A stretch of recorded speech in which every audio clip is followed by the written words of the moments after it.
everyone, it's Jack from Cultaholic.com, back again with a second news video of the day. That's right, there's various different pieces of news to talk about, all very interesting stuff. Check out our earlier news video if you want to catch up on all the stories for today. But for now, let's get into those headlines. First of all, we take a look at the reason behind Goldberg's SmackDown appearance. Next up, we take a look at some reported upcoming plans for a top Raw superstar. And finally, Retribution and Alexa Bliss have hinted at a future feud between the stable and Alexa, and presumably the Fiend as well. So first of all, yes, let's address the apparent reasons behind Goldberg's recent appearance on SmackDown. He didn't appear in person on the show on Friday, but like many other Hall of Famers and legendary figures in WWE, he was one of the faces shown in the Thunderdome. So we had the likes of Jeff Jarrett, Brie Bella and her daughter as well, watching Daniel Bryan's return promo, that is. We had also the likes of Mark Henry, for example,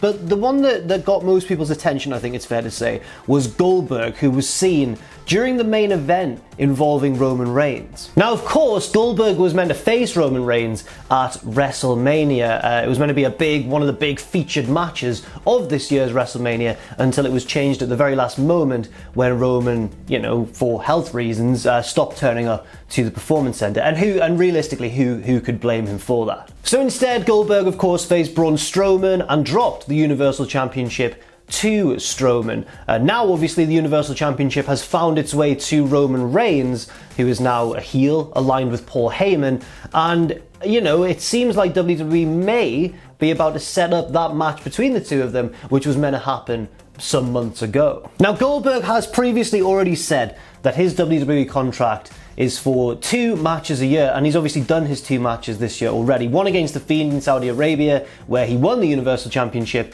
and then one at WrestleMania when he dropped it to Braun Strowman. But now, according to Inside the Ropes, WWE sources have told them that Goldberg's return on Friday, or his appearance, I guess it's fair to say, on Friday, was to give SmackDown a boost in the ratings for its premiere episode, with the view to putting some wheels in motion for the Royal Rumble and WrestleMania season. So it seems very much like Goldberg could be involved around that sort of time. Now, annoyingly enough for WWE, the ratings for SmackDown were actually down slightly, but I guess to see the true effect that Goldberg's appearance will have, we may have to wait until next week, because now people know that he's appeared, and these sort of stories will have, of course, been circulating about a possible Goldberg return for the road to WrestleMania. I wonder if it's WWE's idea to maybe just run that match again at next year's WrestleMania, Goldberg versus Roman, the match that never happened, just to delay that by 1 year. And you'd have to assume, given the real hot streak that Roman Reigns is on, that he would retain the championship, right? You'd have to, at least that would be my prediction anyway. But of course, because his contract is scheduled for 2 matches a year, that could be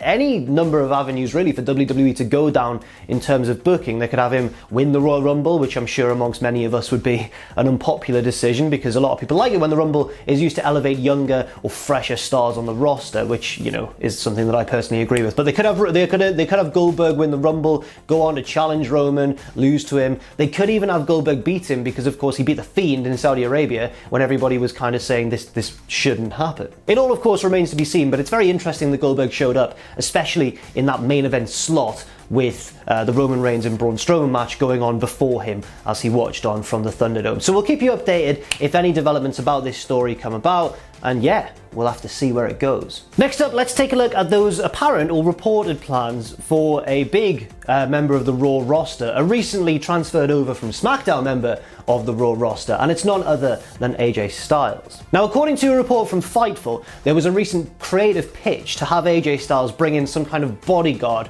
to kind of watch over him, help him presumably on some sort of heel run or heel angle. Apparently, that bodyguard, or the name that was pitched to creative, was Jordan Omogbehin, the huge 7-foot guy from the Performance Center. He's appeared once or twice before in different roles. So Jordan has appeared as, Akira Tozawa's giant ninja, of course. What a storyline that was. And also as the doorman or the bouncer for Shane McMahon's Raw Underground. He was like the huge guy, stood outside the door, ominously watching on.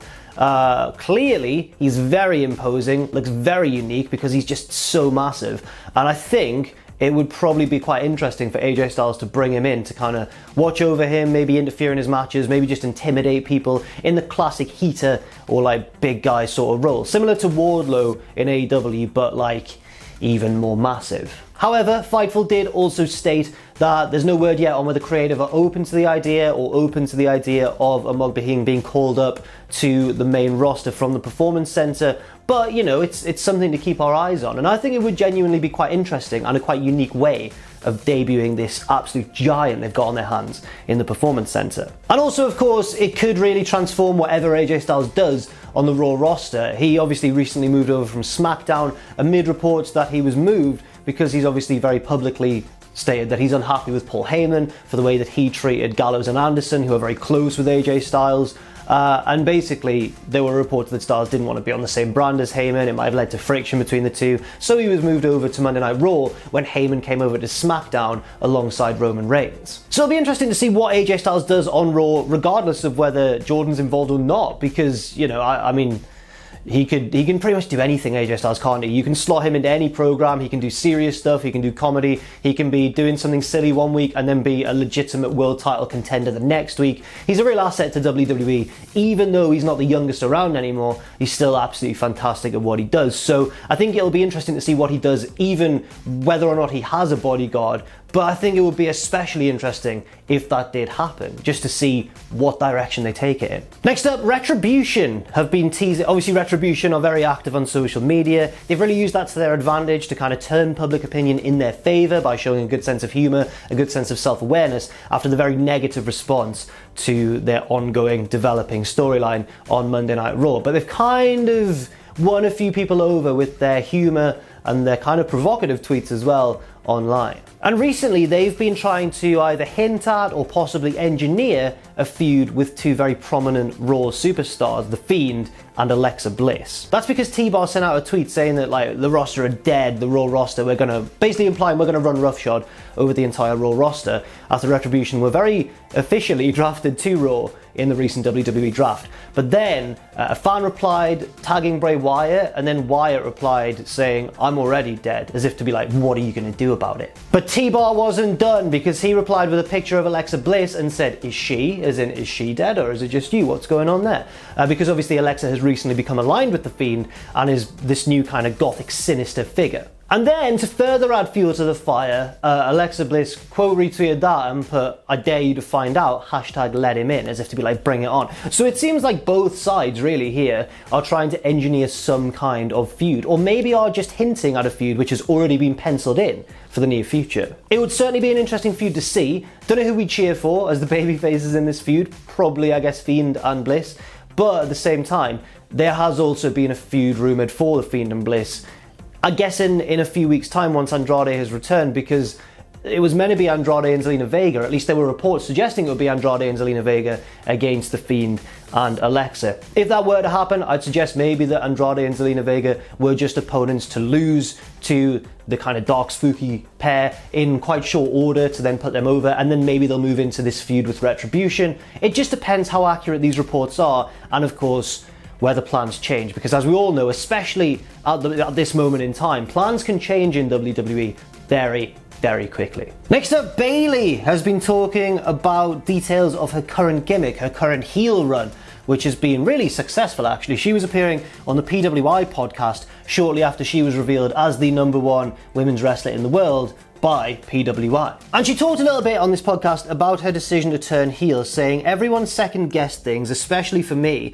because I was doing that Bayley character, she means I guess her babyface character, for 7 years, and it brought me so much success, and it did bring her success, both in NXT and on the main roster as well. She goes on to say, "It brought me championships, it brought me to the WWE, but it was not something I wanted to do forever." And I remember at the time, during very much Bayley's babyface heyday, that people were talking about, well, they compared her to two people, John Cena And I remember people also comparing her to Ricky the Dragon Steamboat, saying she's a perennial babyface. She's going to be a babyface forever, and it's going to work because that's just how she is. She goes on to say, it was not something I wanted to do forever. I want to experience everything in my career. I want to ride the wave and do all sorts of things. I knew I couldn't do it being that one character. And honestly, once I had the company's blessing and Vince's blessing, I knew I had to make it work. I had to make it work because it was my decision. And if I failed then, I failed myself and I failed the company. I definitely think people not believing in me helps because you love to prove people wrong. It helps on screen as well because then I'm not doing it for them, I'm doing it for me. So she's talking there a bit about how,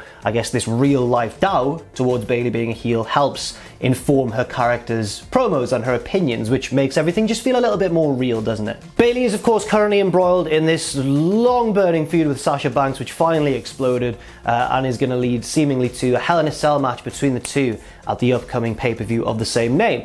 Bayley of course now being the heel, Sasha being the babyface because she was the one that Bayley turned on rather than the other way round, which has happened a lot in the past, by the way. Sasha's turned on Bayley a lot, so maybe it was time for Bayley to get her own back. But given the history between the two, a lot of people are very hyped about this match. I mean, they had a great match in NXT, of course, and then another great match in NXT, an Iron Man or Iron Woman match, and they can really do it all in the ring together. They've got an incredible chemistry, and I can't wait to see where it goes. Bayley is, of course, still, at the time of recording, the SmackDown Women's Champion, and I really liked that interview, I think, on the PWI podcast, because it really shows that Bayley's decision to turn heel was very much her idea. It was her own motivation driving it, and I think that makes it all the more authentic and probably goes some way to explain why her heel run has been so successful so far. And finally, some updates on New Japan Pro Wrestling as well.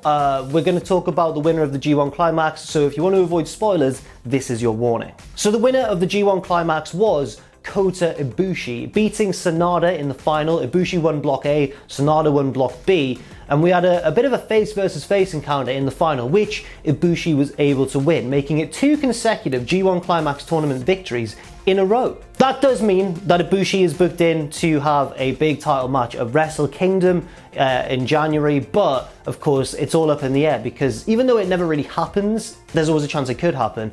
He's got to defend his title shot on the way to Wrestle Kingdom. The champion, Tetsuya Naito, has to defend his belt on the way, so it could all still theoretically change. And I know I said that never really happens. Often, you know, I think maybe all the time, like 100% of the time, the winner of the G1 does go into that main event and faces, you know, the champion. It didn't happen last year though, because Ibushi won the G1, but then there was that mini tournament, that 4-man tournament, which Naito ended up winning, despite him not winning the G1, not being the champion at the time. So anything can really happen, especially I'd suggest in 2020, when the booking of New Japan seems to have strayed away a little bit from its usual kind of conservative style. Often New Japan are very slow to develop things in a deliberate way. This year it's been a bit more off the wall, it's been a bit crazier, so I wouldn't put it past them to shake things up before we get to Wrestle Kingdom. Also, we've got the idea of Ibushi's maybe hubris in play, maybe his arrogance, because even though he's a babyface, he's been talking a lot. His kind of mission statement on the way to Wrestle Kingdom has been how once he wins, he will become a god, which is obviously very high and mighty language, especially for a babyface to use. So I wonder if that might be his downfall. Maybe something will happen on the road to Wrestle Kingdom. Maybe he'll just lose at Wrestle Kingdom. I don't know. It'll be quite interesting to see what happens. And on top of that, New Japan have announced the upcoming card for Power Struggle 2020, in which Naito will defend his title, or titles, he's got the IC one as well, against Evil. Ibushi will defend his #1 contendership status, excuse me, against Jay White, I'm okay. And also, Kenta will take on Hiroshi Tanahashi for the #1 contendership to the US Championship, which is held by Jon Moxley. Very interesting stuff there. So that is it for today's news video. Thank you very much for watching. I've been Jack from Cultaholic.com. Leave your thoughts and opinions in the comments section down below. Stay safe out there, stay positive, and I'll see you very soon.